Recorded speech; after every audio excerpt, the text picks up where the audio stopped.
cette masterclass dédiée à l'entrepreneuriat féminin. Je me présente, Abiba Hadi, je suis la coordinatrice de l'unité entrepreneuriat chez Expertise France et je laisse mon collègue également se présenter. Enchanté, donc je m'appelle Lucas Lasserre, je suis responsable de projet pour l'organisation Empower, une organisation qui promeut le développement d'un entrepreneuriat féministe, mais dont on va vous parler pendant la présentation. C'est normal qu'on n'entend pas? Qui c'est qui en... Moi pas beaucoup. Ah. Peut-être que je parle mieux si je parle plus près du micro? Moi non. Je vais essayer de parler plus fort, mais... Peut-être colle ton micro, moi je l'entends. Ouais, mais nous je pense qu'on l'entend. Mais de votre côté... D'accord, il faut coller les micros en fait. Ouais.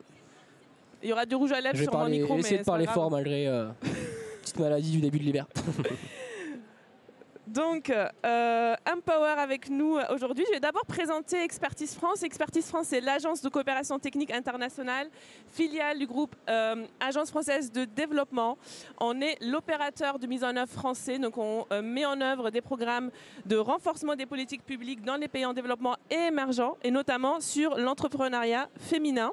Alors, quelques chiffres pour Expertise France. Donc, c'est 350 projets en cours dans le monde. Le monde représente pour nous 147 pays et 27 territoires d'intervention, plus de 2000 entreprises soutenues, dont 915 gérées par des femmes, donc un peu moins que la moitié. Et donc, on a également des formations de sensibilisation à l'égalité du genre avec 47 000 personnes sensibilisées. Quelques chiffres également, éléments sur nos programmes entrepreneuriat féminin. Désolé, quand on a diffusé, je pense qu'il y a un petit décalage. Alors, on a quelques programmes dédiés à cette thématique, notamment en Irak depuis le début de l'année, sur l'autonomisation économique des femmes sur un territoire qui est extrêmement diversifié pour le cas de l'Irak, avec un accès à l'accompagnement technique, un accès au financement qui est renforcé sur ce projet-là. Un deuxième exemple, c'est un projet dans le voisinage Est, notamment dans 5 pays, qui démarre en septembre sur le financement de l'innovation, donc en Ukraine, Arménie, Azerbaïdjan, Moldavie et Arménie, dans lequel on a également prévu de soutenir des clubs d'affaires pour les femmes et dédier des enveloppes de financement pour les entreprises innovantes montées et gérées par des femmes. Et enfin, le dernier exemple, qui est encore un peu plus sur un secteur de niche, qui est le géospatial en Amérique latine. On a lancé un programme de financement et d'accompagnement d'entrepreneurs, dans lequel on a aussi des entrepreneuses femmes, donc au Guatemala, Chili, Salvador et Colombie. Malheureusement, on n'a pas pu faire intervenir l'ensemble de ces bénéficiaires et acteurs. Et aujourd'hui, on fait un focus sur le 4e projet, qui est le projet Pour Elle, en RDC, sur l'autonomisation économique des femmes. On reviendra dessus tout à l'heure. Quelques chiffres clés pour que vous compreniez également les enjeux liés à cette thématique. Seulement un tiers des entreprises dans le monde sont dirigées par des femmes. Seulement 20% des PME dans les pays de développement, et en Afrique, on trouve 58% des femmes dans l'économie informelle. Alors j'ai également un autre chiffre que j'ai trouvé extrêmement percutant, que j'ai voulu également partager. Donc, source Banque mondiale. Donc, si les inégalités de genre étaient comblées dans l'entrepreneuriat, la croissance potentielle serait de 12 000 milliards de dollars dans le PIB mondial. Ça représente l'économie de l'Allemagne, du Japon et du Royaume-Uni combinés. Je pense que si on devait retenir un chiffre, ce serait peut-être celui-là. Donc on a, à travers nos projets dédiés aux femmes, on a observé quand on cible cette thématique et quand on crée des programmes dédiés aux femmes, elles sont capables de beaucoup plus surmonter les obstacles, notamment à l'entrepreneuriat, mais on va revenir dessus tout à l'heure. Et on va donner la parole à la chef de projet Pour Elle, pour justement faire un focus sur ce programme-là et le présenter. Donc j'invite sur scène Artémise, qui va rapidement présenter le projet. Alors effectivement, cette masterclass, on fait à l'envers, on fait intervenir des intervenants directement du public, ensuite des personnes de la scène. Artémise, peux-tu présenter brièvement le projet Pour Elle et en quoi vous traitez ces enjeux-là dans le projet? Merci beaucoup Abiba, merci Lucas aussi Power pour ta présence. Le projet pour elle, c'est un projet d'entrepreneuriat des femmes qui se mène en RDC depuis 2023 et qui a réellement pour objectif de travailler avec l'ensemble des acteurs de l'écosystème entrepreneurial congolais pour améliorer les services auxquels les femmes pourraient avoir accès. Donc par service, on entend à la fois les services de l'État. Donc on travaille avec l'Agence nationale de l'entrepreneuriat congolais pour faire de l'inclusivité une base dans leur organisation. On travaille avec un réseau d'incubateurs et de structures qui font de l'accompagnement et du financement. Il s'agit pour nous en fait de les aider à proposer des services, des formations, de l'accompagnement qui répond à certains défis que rencontrent les femmes.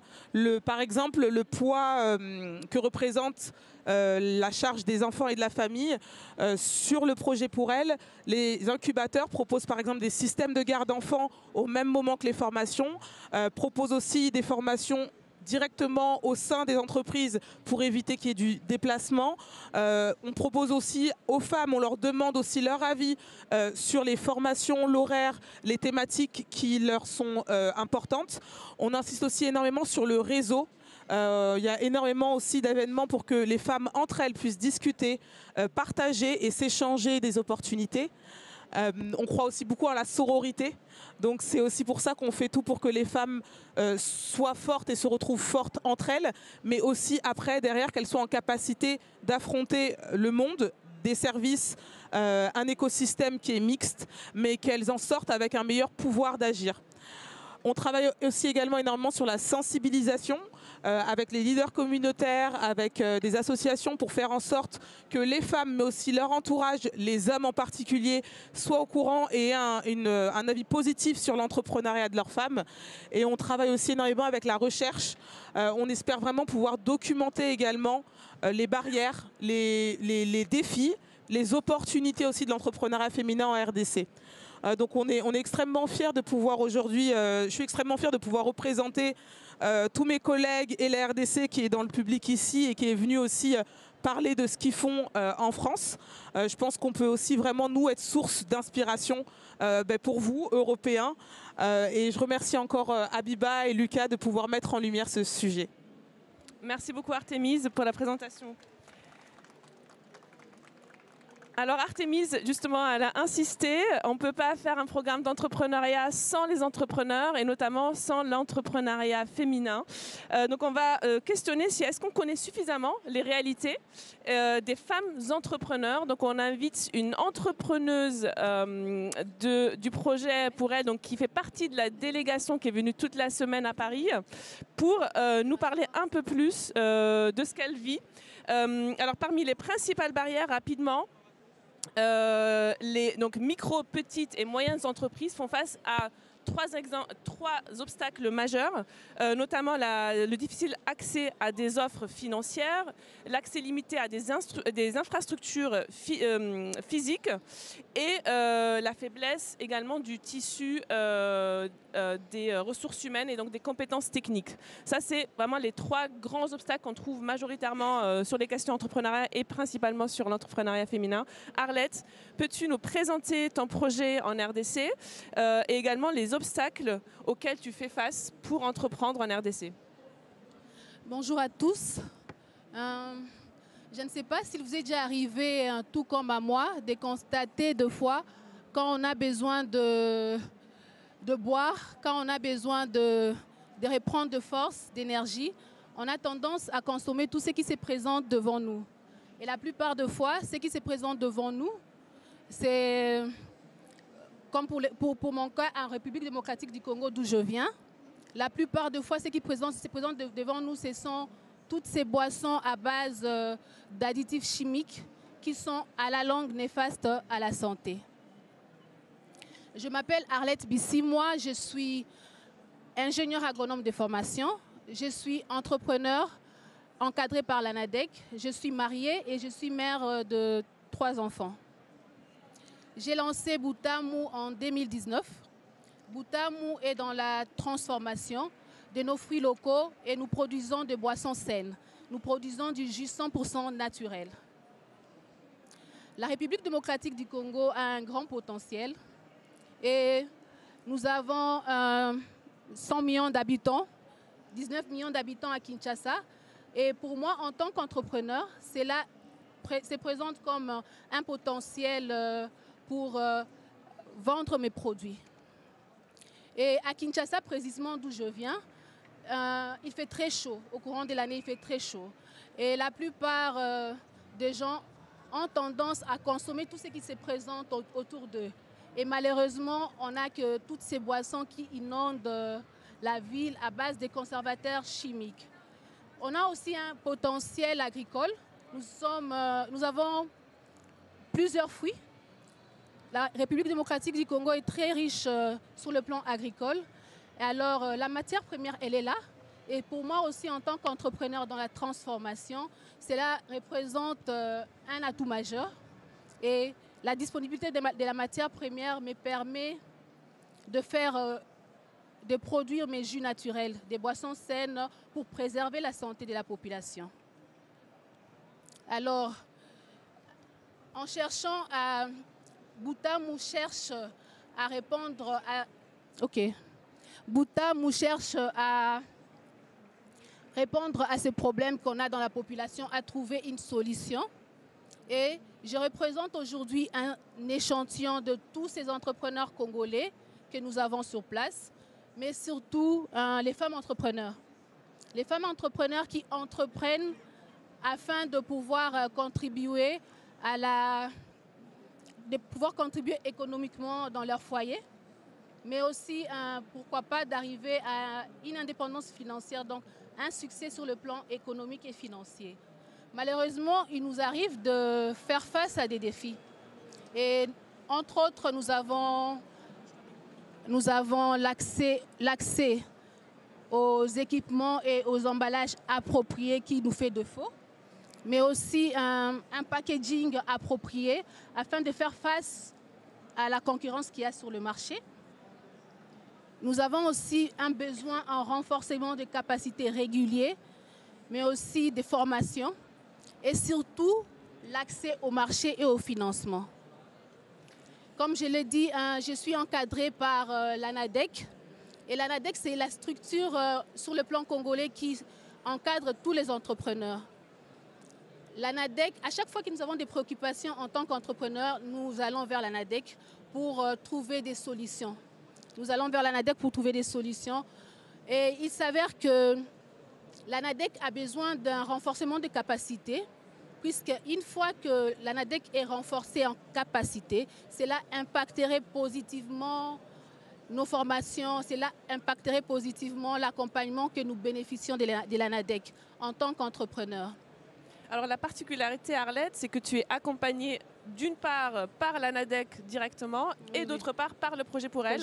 Est-ce que tu peux en parler un peu plus pour qu'on comprenne justement ce double accompagnement et comment est-ce que le projet pour elle justement renforce les autorités locales pour pérenniser l'accompagnement qui se fait en RDC? Oui. Juste avant, je tenais à remercier aussi les projets pour elle. Je tenais à remercier Expertise France, l'AFD, puisque le fait de penser à l'entrepreneuriat féminin, déjà je viens de parler de la République démocratique du Congo où nous avons 100 millions d'habitants. Et sur les 100 millions d'habitants, nous avons 51% qui sont de femmes et 62% de ces femmes-là entreprennent. C'est très important de penser à l'autonomisation, de penser à l'entrepreneuriat féminin. Le projet pour elle, qui est en République démocratique du Congo et dont je suis bénéficiaire, permet à toutes ces femmes entrepreneurs que je représente aujourd'hui de bénéficier d'un accompagnement en formation et tout. Et ça permet de relever ces défis dont je viens de parler récemment. Alors, ce projet a un impact positif, étant donné que ce pourcentage de femmes que je représente aujourd'hui est assez énorme. C'est un projet qui pourra effectivement contribuer à la croissance économique de notre pays, parce que la femme contribue à la croissance économique dans notre pays. Merci beaucoup, Arlette. On verra après s'il y aura des questions du public à ton égard. Est-ce que tu as quelque chose à ajouter? Je n'ai pas précisé. Normalement, je produis du jus naturel, comme vous le voyez là. Et c'est à base de nos fruits locaux. Il y a des saveurs, différentes saveurs, et il y a la possibilité de faire de mixage pour faire un jus mixte. Nous avons la pastèque, l'orange, le jus de la passion, le jus de gingembre. Et nous donnons la possibilité à nos clients, c'est cette particularité-là que nous avons, de donner la possibilité à nos clients de faire, de passer commande et de faire leur choix selon les saveurs disponibles, selon les saisons agricoles en République démocratique du Congo. Super, bravo pour ton projet. Merci beaucoup pour ton intervention. Merci. Je te laisse rejoindre les gradins et on donne la parole à Lucas.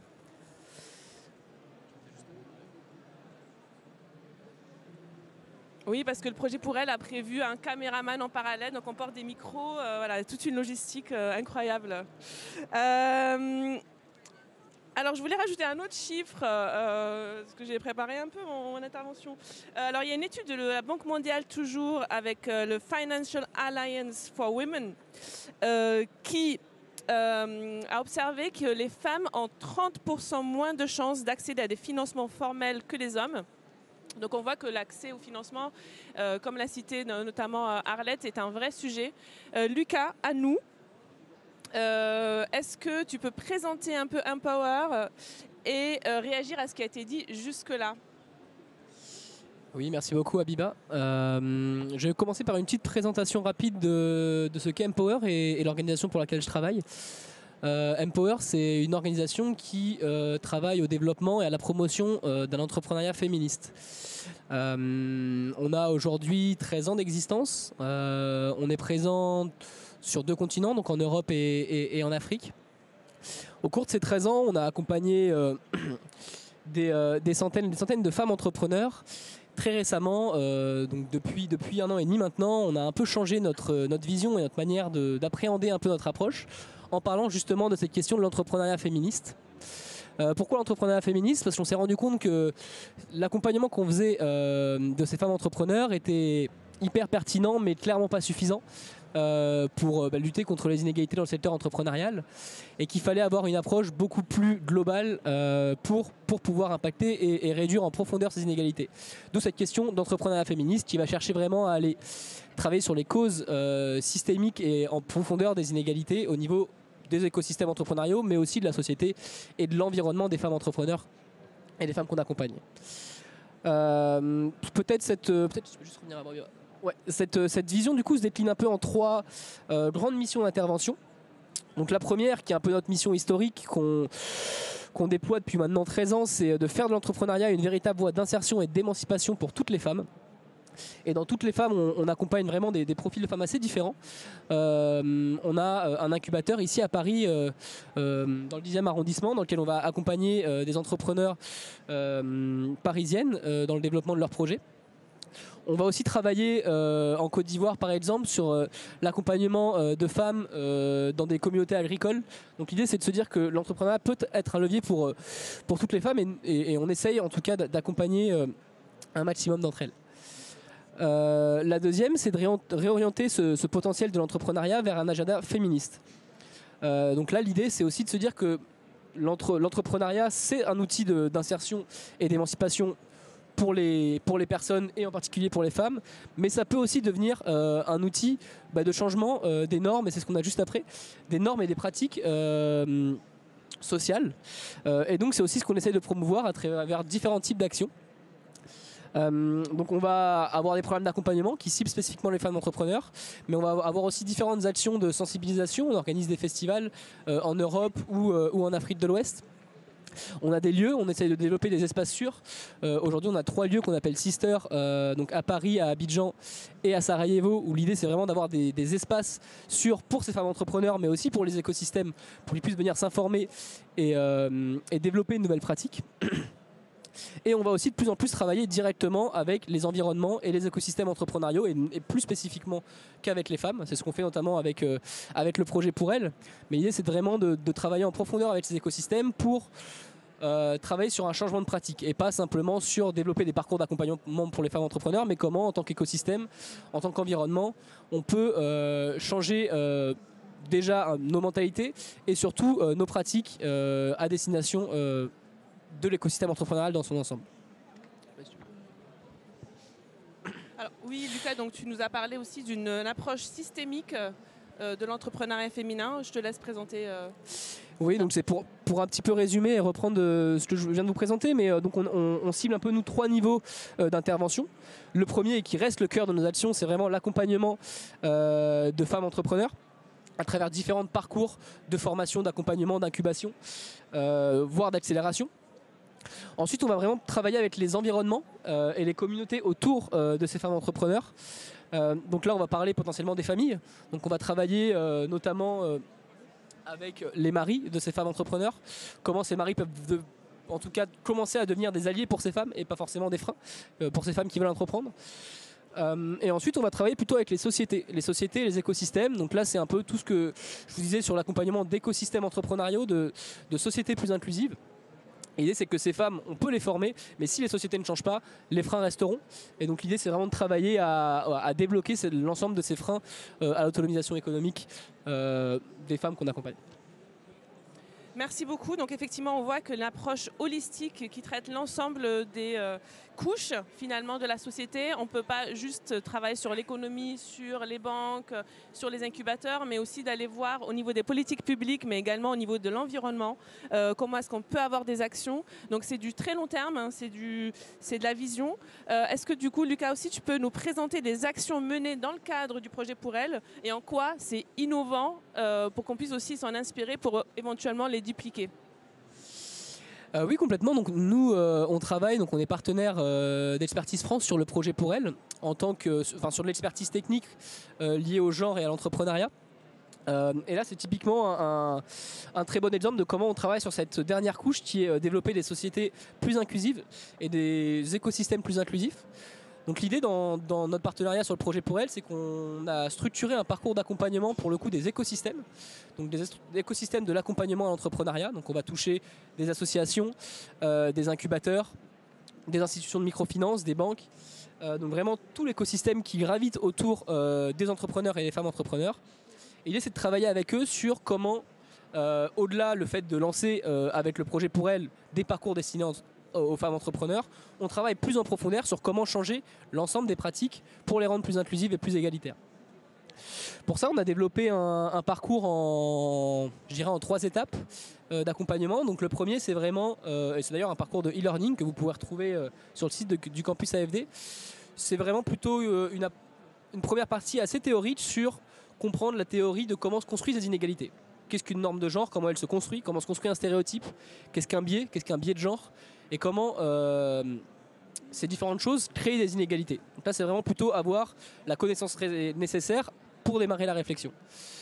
La deuxième partie, c'est plutôt un travail d'introspection. Donc là, on va amener ces écosystèmes-là à se questionner sur leur représentation, sur leurs différentes représentations, sur leur biais de genre dans leur travail en tant qu'agent de microfinance, en tant que personne qui va étudier un dossier de financement, en tant que formateur qui va gérer une formation avec des femmes ou des formations mixtes.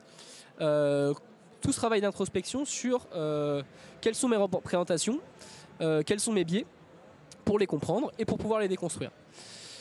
Ça nous amène ensuite à la troisième étape qui est là, une fois qu'on a fait ce travail-là, on peut vraiment commencer à travailler sur les pratiques. Sur les pratiques en tant qu'acteur de l'écosystème, comment dans mon travail de tous les jours, je peux repenser mes pratiques pour développer des parcours et des écosystèmes plus inclusifs.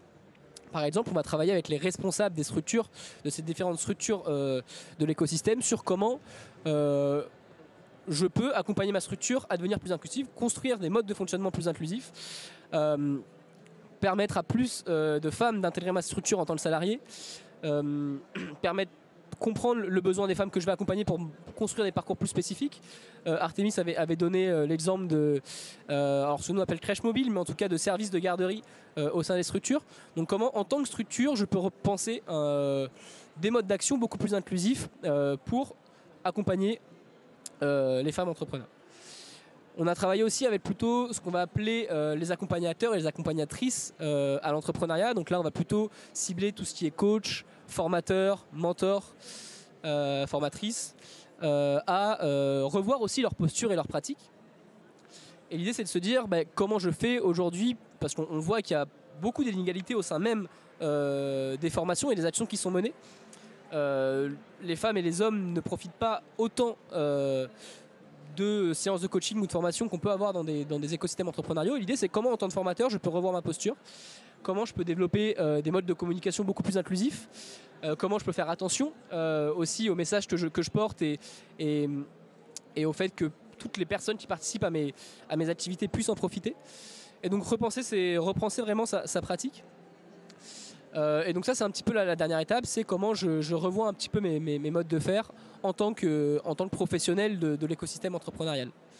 Ensuite, dans un deuxième temps, donc après ce parcours qu'on a réalisé à la fois en e-learning mais aussi sur place, en RDC, on va développer ensuite un parcours d'accompagnement, enfin en tout cas des enjeux d'accompagnement beaucoup plus rapprochés. L'idée, c'est de se dire, c'est difficile de changer ses pratiques, c'est difficile de changer ses représentations. On sait très bien que ça n'arrive pas après une formation, après 5 jours de bootcamp sur une thématique. Comment on va aussi accompagner, pouvoir discuter de ces difficultés et accompagner ces personnes qui tentent de développer des modes de travail plus inclusifs. Peut-être une dernière chose aussi, je pense que ce qui est hyper important, c'est la question de la contextualisation. Donc là, c'est moi qui vous parle parce qu'on est à Paris et que je fais partie des membres de l'équipe qui sont basés à Paris. Tout ce travail-là, il a été mené par également des formateurs et des membres de l'équipe qui sont congolais, congolaises. On a travaillé avec des intervenantes, avec des consultantes congolais, congolaises. Et je pense que cette question de la contextualisation, notamment quand on parle de normes de genre, de féminisme, d'inclusivité, est extrêmement importante. Parce qu'on touche à des enjeux culturels et sociétaux que forcément on va moins maîtriser que des personnes qui ont grandi et évolué dans ces écosystèmes-là. Voilà. Merci beaucoup, c'est une parfaite transition, notamment sur le sujet de la contextualisation. Au début, on vous a montré les programmes entrepreneuriat et entrepreneuriat féminin dans les autres zones géographiques, notamment le projet Proel étant le projet le plus avancé pour nous sur cette thématique. Et donc on essaie de capitaliser dessus, notamment sur le projet irakien. Mais effectivement, on a un gros besoin d'adaptation au contexte du Moyen-Orient. Et donc on va aussi aller mixer l'expérience Proel, mais également avec des expériences en Jordanie, en Égypte et au Liban, pour trouver le modèle qui convient à l'Irak, avec l'histoire de l'Irak et les problématiques que rencontrent les femmes dans d'autres pays avec des situations géopolitiques différentes. On va essayer d'aller plutôt vers la fin pour laisser la place pour les questions. Comment on fait ce truc-là ? Voilà. Donc c'est une vidéo du projet Proel pour que vous voyez à quoi ça ressemble un peu plus. Donc une question encore Lucas et ensuite Artémise. Donc pour que cette masterclass elle soit aussi également très utile pour chacun d'entre nous.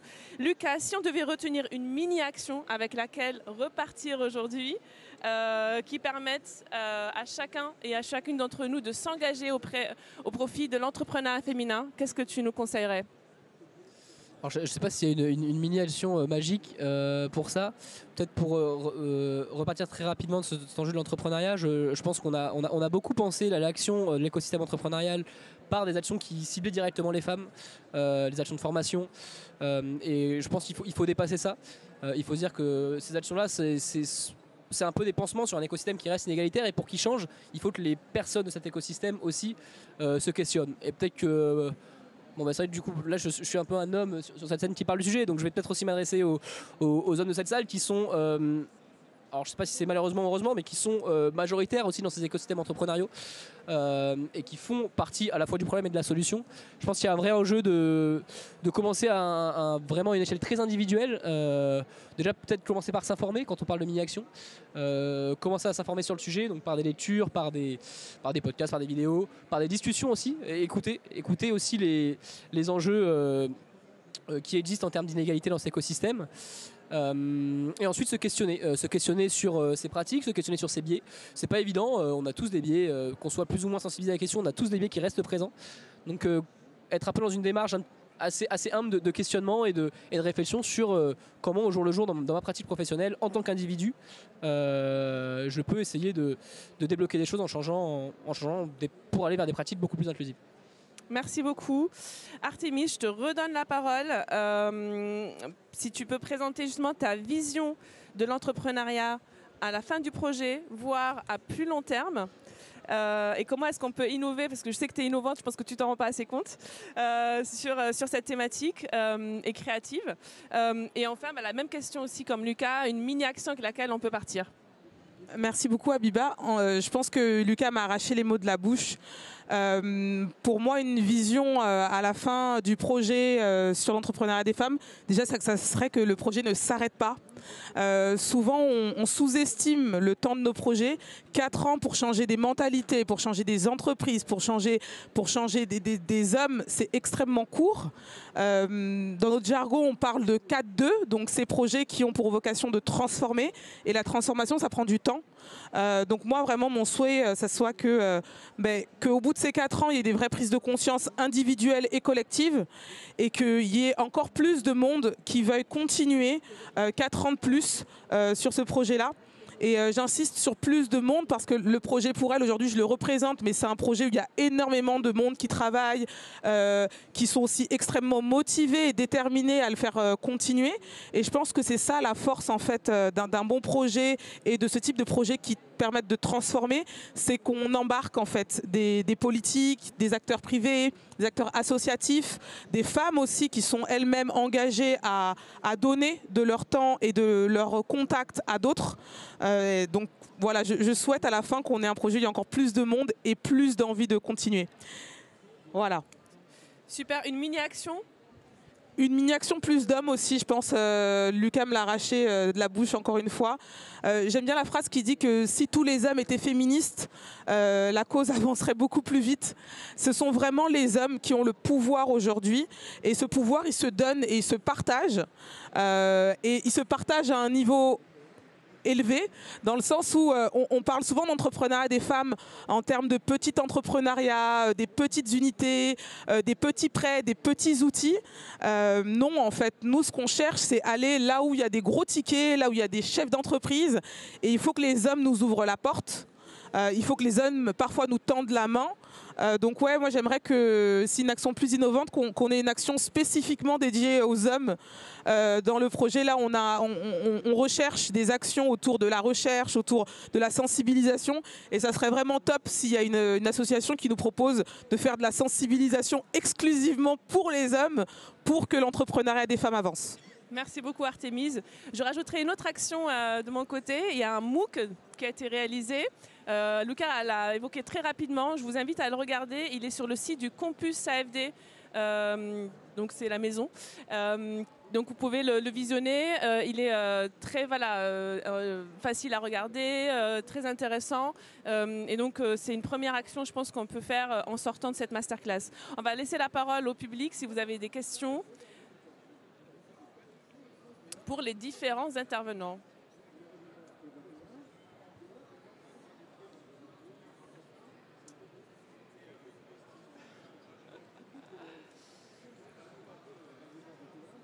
Ouais.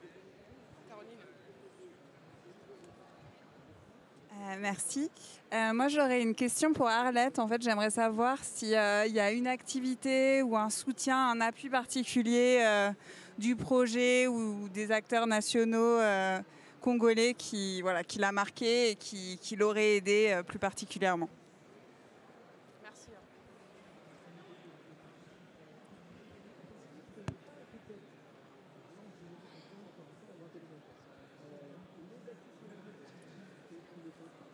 Oui, vous parlez des soutiens ? Oui, oui. Déjà récemment, avec le projet pour elle, juste avant d'être sélectionnée pour bénéficier du projet, il y avait une activité qui réunit beaucoup d'hommes d'affaires, des grands hommes d'affaires.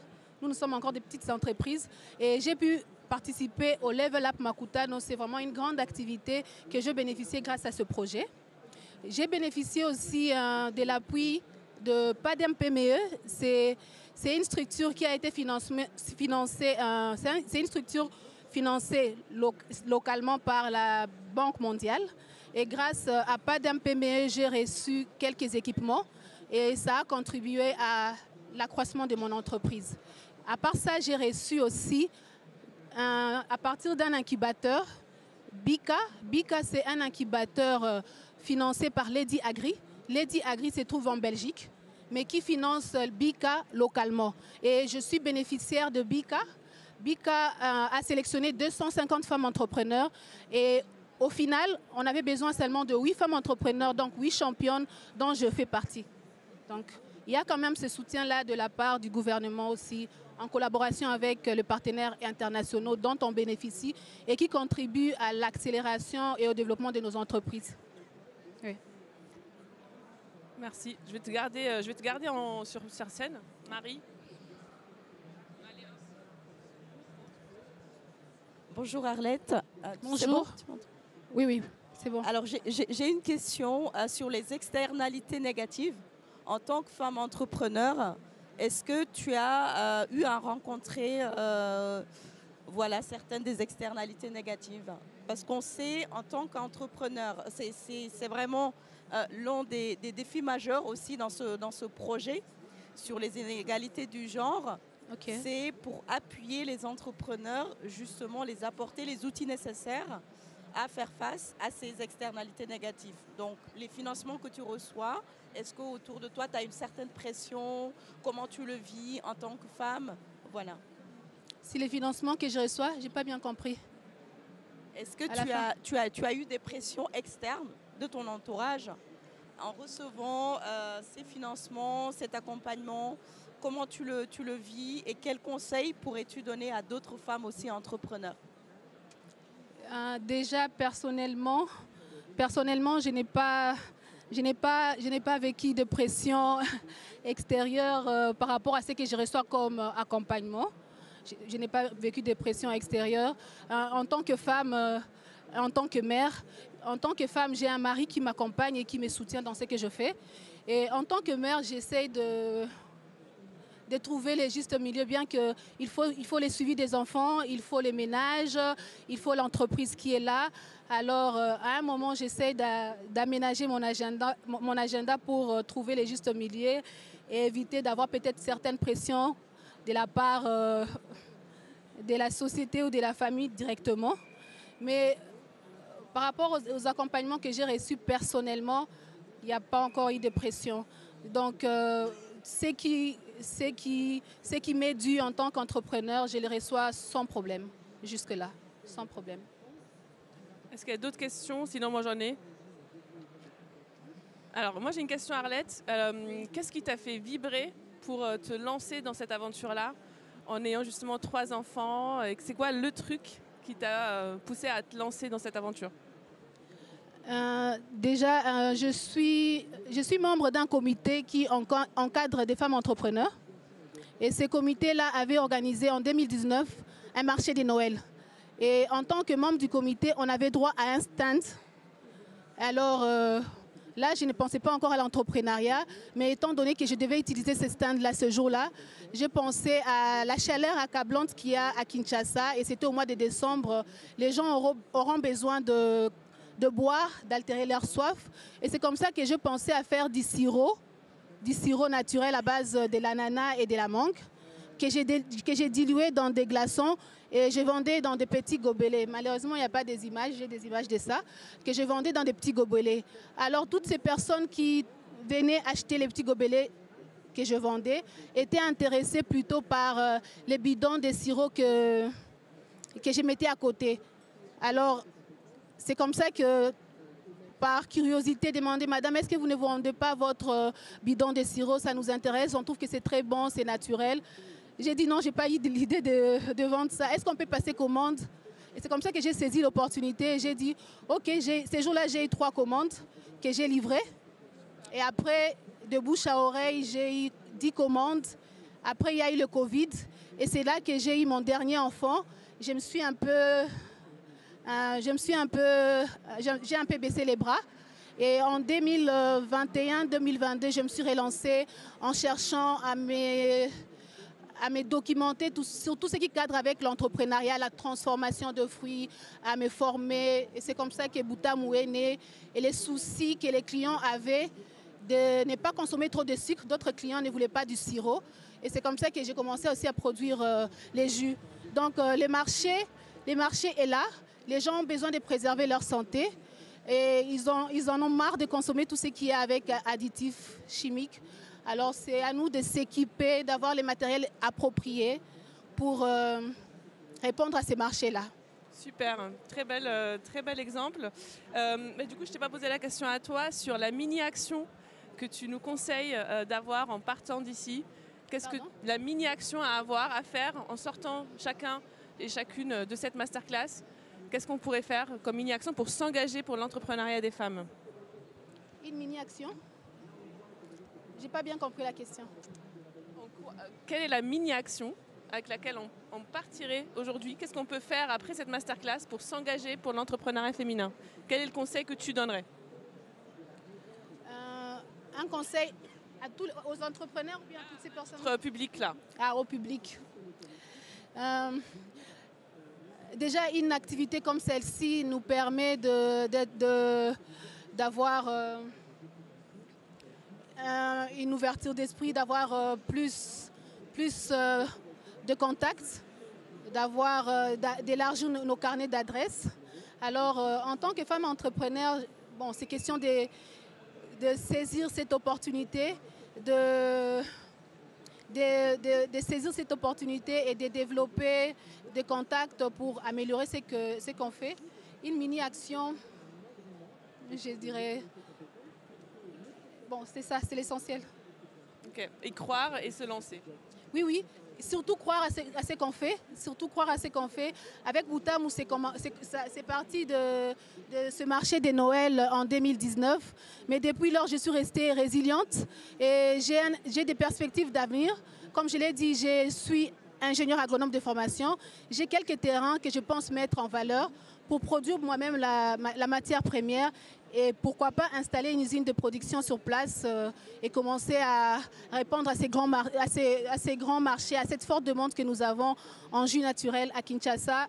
Pourquoi pas exporter en France? Très bien, merci pour cette ambition et pour le témoignage. C'est tout ce qu'on te souhaite. Donc pour conclure, on a parlé depuis le début de cette masterclass donc de l'importance de l'inclusivité dans les programmes portés par les acteurs, les agences publiques. On a parlé également de l'adaptation de ces programmes-là aux cibles qu'on accompagne, de la sensibilisation et de l'importance des leaders communautaires qui vont agir sur leur environnement, la famille. La recherche qu'on veut aussi pousser sur ces questions-là pour avoir des publications. On a notamment cité la création du MOOC et donc la formation e-learning. Arlette nous a parlé donc, du potentiel des fruits exotiques et finalement de la matière première RDC qui existe et le potentiel qui existe sur ce marché, sur le pays, mais sur ce marché en particulier, et l'importance de mettre l'entrepreneur au centre de nos programmes. Et c'est pour ça qu'on a voulu aussi valoriser et la faire parler au nom des entrepreneuses femmes. On a également parlé de l'entrepreneuriat féministe avec Empower, la création d'espaces sister pour les femmes, pour les écosystèmes. Et donc le parcours en 3 étapes qui a été créé au sein du programme, du parcours e-learning en passant par la formation des formateurs, mais également sur le questionnement des pratiques des acteurs et de l'écosystème. Et enfin de la contextualisation et de l'importance de s'informer et de se questionner. Donc merci à tous d'avoir assisté à cette masterclass et merci particulièrement aux intervenants à mes côtés. Bonne journée. Merci beaucoup.